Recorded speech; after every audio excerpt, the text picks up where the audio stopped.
Hey guys, welcome back to another episode of Mindcrack Feed the Beast. Few things are new. First of all, quantum suit boots. Got those. It were fairly easy to get. But once again, I've run into the limitation of not having gunpowder. So I've gone absolutely insane. Went to the nether with the rock cutter and got a whole bunch of pyrite. This guy is so slow. They really need to make like an upgrade version that obviously you have to work for it. It shouldn't be something that you get easily, but here we go. Turn the suit on, activate flying mode, and descend. This is very hard to do. I expanded this over here, basically made a carbon copy of that before this thing was added, put it over here, and used industrial electrolyzers. So, here we go.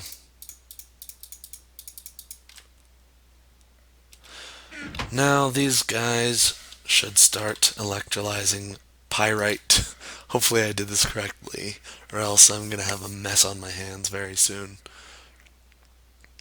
Oh good, it gets it all out fast enough.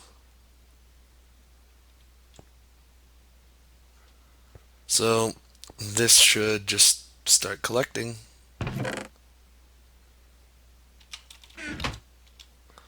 I left my suit on the whole time. I keep doing that, and it's like it's draining power. I feel kind of bad about that. But you know what? I have a lot of power. I'm not worried about it. And once this gets going, things are getting a lot easier for me. The cells are still making the rounds. I think, oh, this one hasn't even filled up yet, so that's going to take a while, but you know what? I'm just going to leave it to itself. It'll figure it out on its own. It's a smart one. Um, that's using a gate. I think the other one's using a gate as well. I thought about putting gates on here, but I'd much rather have the redstone engines fully warmed up. Not that that Not that that is a huge issue or anything. But this seems to be working very quickly. It is going to, in no time, give me all the sulfur I need. So I should really come up here and start grinding the charcoal that'll be needed. 14 stacks of it. And once that's ready, I'll do all the TNT preparation on camera for your guys' enjoyment. Be right back when it's ready. Hey guys, we're back. The sulfur's not done yet, but I do have this project nearing the completion stage. At least I think this is where you're supposed to do it. Coal chunks. I believe you just put coal chunks in the compressor and you get a diamond. Beautiful. Beautiful. So now I have a stack of diamonds coming out. That should be fun. Ooh, glorious. What I was having an issue with these guys. Their power ran dry, so I had to take all the items out. Stashed it in here for now. But the sulfur will be done soon enough. In fact, I think they have enough power to finish the rest of this. It's not exactly a high intensity thing. It won't evenly distribute it though, which is sad. And once again, I left my thing on. I did turn the nuke on though. That thing is helping a lot. Um, but eventually there'll be enough power buffered in here that I'll never have to worry about this again. The problem is I'm using it immediately after setting it up, so there's no reprieve or anything. So here I've got the induction smelter running nonstop. Here's all the leftover pyrite ore I have. This is probably going to be the last batch of saltpeter and sulfur and charcoal powder that I use to make gunpowder because we are working on a creeper spawner. We will have it done no matter what. And I do plan on combining this vile sword with that vile sword to get sharpness 5, soul stealer 5, and then putting that onto a diamond sword. Probably this guy. I'll have sharpness, disjunction, fire aspect, vorpal 2, and Soul Stealer. The only thing it's missing that I like is looting. Oh, and it's also missing, the third Vorpal level. But yeah, once it has all those, it'll be the best sword in the game. I don't know how feasible a project it is to get that though. So I'll be back with you guys once we have all the sulfur we need, and we're coming close. We just need 5 more stacks. So see you guys shortly. Hey guys, I'm back. I assembled the gunpowder off camera because I forgot to record it. But there we are. Look at all that beautiful gunpowder. We're gonna make TNT out of it because, yeah, that's a smart thing. I mean, how could it not be? It's made out of gunpowder.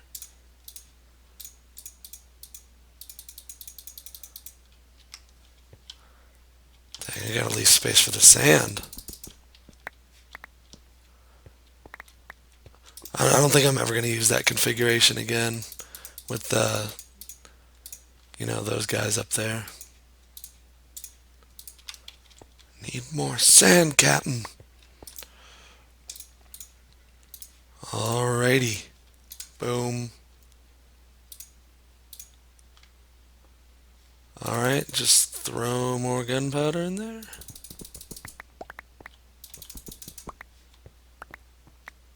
Hehehe.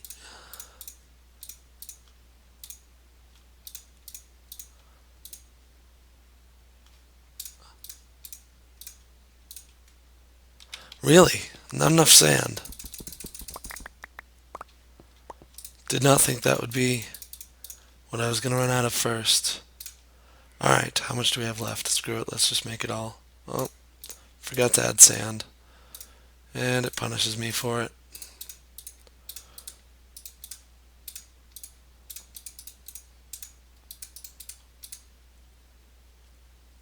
Oh, went ahead and made it all anyway. There we go. That's a lot of TNT. Now I just need to macerate some flint. And we can get even more. This is going to be amazing, guys. Just you wait. Hey guys, I'm back. I have all the flint we need and all the TNT. We are going to make the industrial TNT. Ta-da! That's worth 16 iridium plates. That's it. All that work was 16 iridium plates worth, and that's barely anything. But that's just there to give you guys an idea of how rough it is getting TNT, the industrial TNT that we need, and that is why we really need a creeper spawner. But actually, the thing I'm doing next is I'm going to be making the blaze farm. This has been something we've needed for some time. I might actually consider using the blaze rods as a source of energy. I don't know how that's going to work out, but they do give you a lot of energy. But I mostly want to macerate them and electrolyze them and get a whole bunch of free coal dust. Also, blaze rods are extremely useful for ender chests and various other things. So that's what I'm hoping to get them for. So stay tuned for me building the rest of that farm, or the whole farm actually, out of the shard that we have over here. This guy. It's going to be an awesome farm. It's just because we get to use water and that kills them, and that's all you need. So stay tuned. Alrighty, I'm back. No blaze farm quite yet, but I do have all the ingredients for a helmet. Or at least I think so. I haven't made this before. Quantum suit helmet.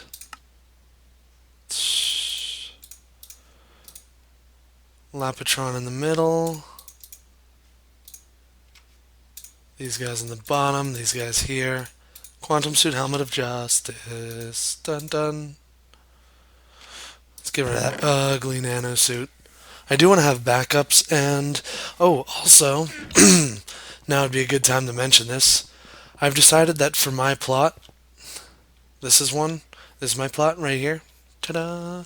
I have decided that I want my store to be an arms store. So basically, I'll be selling you guys weaponry, nukes, armor, all sorts of fun stuff. That's what I'll be selling. Nebris's nukes, amongst other things.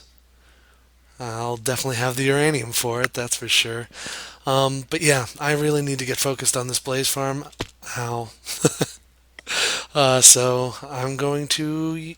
Ooh, I'm gonna get right to that. So see you guys then. Hey guys, I'm back and I'm down in my base where I put this thing.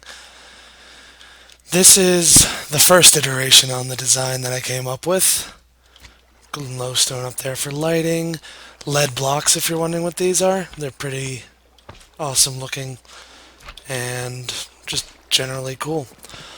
So in the middle here we have a blaze spawner with a lever on it that has it turned off, which is good because otherwise they would be spawning. Up above the lever we have two pieces of glass which are no longer necessary, so I'm going to remove them. Ta-da! More spawning room. Although, you know what, those actually might be good.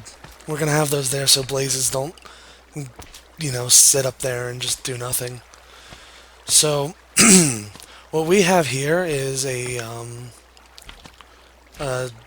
there's a source block in each of these corners, and then there's glass here that, has them held up against has the source block, spreading out along this little rim here without falling over. What we're going to do is release this rim. So those 4 source blocks are now making a curtain of water around this place. And with this curtain of water, and down here there's basically water in every direction you go. It's fantastic. There's waterworks down here. Everything falls into the center, which is an obsidian pipe, and underneath the obsidian pipe is an ender chest with designation red, orange, yellow. So what happens is blazes spawn in this area here. They drift either towards the walls, towards the floors, whatever. They come into contact with water, they die, all their blaze rods drop into here. It's glorious. And that's pretty much it. Of course, getting out of here is very difficult.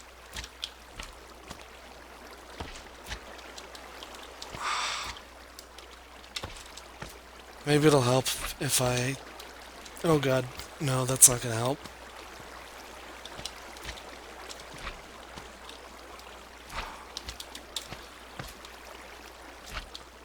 Ah, there we go. I'm free. Let's turn this puppy on and see if it actually works. No! Unfortunately, they spawn really quickly. And this is going to get very noisy. Ah, they really need a cobalt shield. Thankfully, they die relatively soon. Relatively quickly into this. And all of their delicious shards being dropped into there. Shards. Rods. Oh god. Ah, that's terrible. In the meantime... Let's see. Good City put those there. Once again, I left my thing on. It's at 45% and draining. I've never actually done this. I hate it when I miss it. Sometimes I hit spacebar and it just doesn't work. Alright, let's see what's going on here. Is it overcrowding? I don't think so. Well, thankfully I can't hear anything up here, which is very, very nice.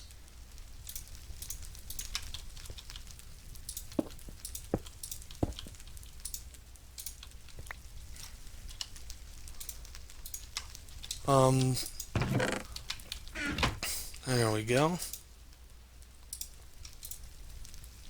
I have no idea how this works. No? Maybe I have to do something before I place it. Let's turn that off.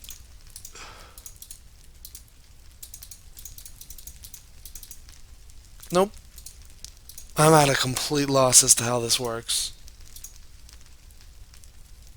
I'm gonna have to actually look this up because right clicking doesn't do anything, left clicking doesn't do anything. I'll be right back once I figure out how to upgrade a barrel. Shift right click. Ah, wikis are good. That's so much better, guys. So much better. This is nice and quiet, and I'm getting blaze rods pretty quickly. Let's see if this is like overflowing. It seems to kill them pretty efficiently.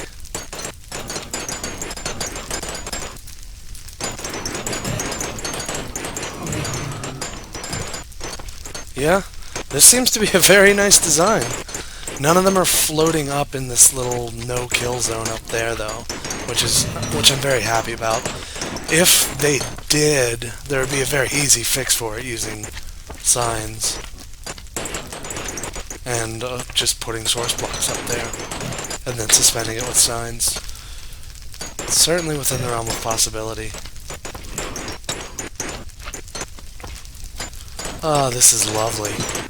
I'm not getting as many shards per second as I thought I would be, but I'm not complaining because this is still an incredible amount of blaze rods that we've had a shortage of for the longest time. This ticker's not exactly set very high, but doesn't need to be. Okay, so that's gonna be. I don't think I'm gonna do anything else in this episode, but I do want to review with you what's going on here. I'm at 3 stacks of UU matter. This is running quite nicely,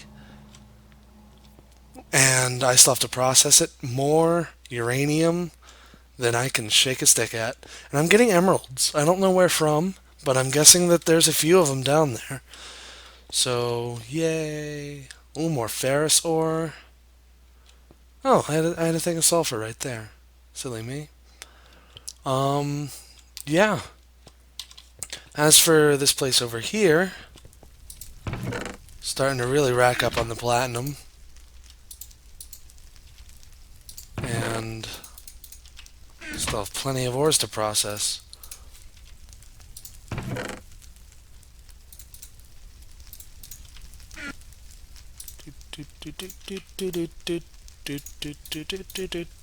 And there's plenty more over there. I'm going to have to extend the system so it works with even more of these guys. And once again, I left that on. That is a very expensive way to lose all of your energy because, I mean, a lot of that energy is being diverted away from Mr. Matter Fabricator because of my errant behavior.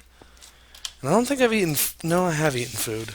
So it's not a perfect thing I have here. But anyway, that's it for today's episode. I'm just going to keep cranking out hybrid solar panels, or ultimate hybrid solar panels, these guys, until I'm making more power than I know what to do with. So until then, I will see you guys next time.